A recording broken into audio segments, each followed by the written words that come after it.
periodic table is represented with its atomic number and its atomic weight. The element's atomic number, represented here by the smaller value, tells us how many protons are present in the nucleus of an atom for any given element. It also tells us the number of electrons for the neutral atom, because in an atom there is no charge, and so the number of protons and electrons are equal.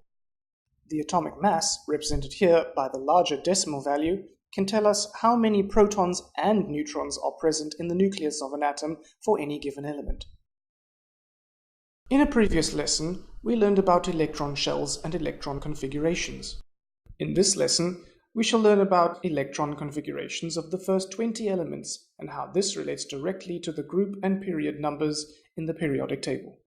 Electrons do not simply fly around a nucleus randomly. Instead, they occupy specific levels called electron shells. Each electron shell can only hold a set number of electrons.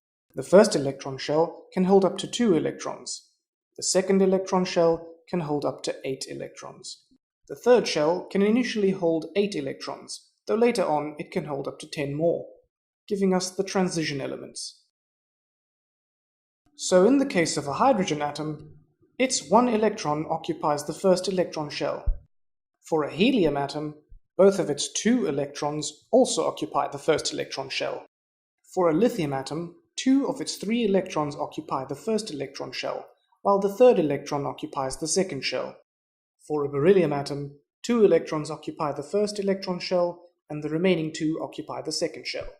In written form, these configurations can be expressed as follows. The values in these expressions represent the number of electrons in each of their corresponding electron shells.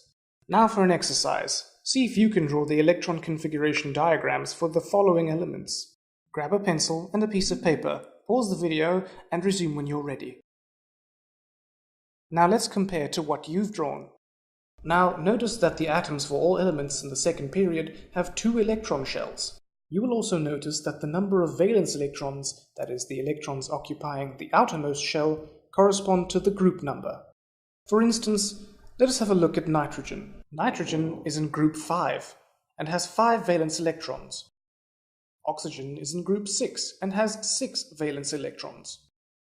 So moving from left to right in the periodic table, the number of electrons in valence shells increases by 1 electron. Are you ready for the next exercise? Let's try drawing the electron configuration diagrams for all the elements in the third period. Grab that pencil and paper again, pause the video and resume when you're ready. You will see the same trend for the group number and the number of valence electrons as you did in the elements for the second period.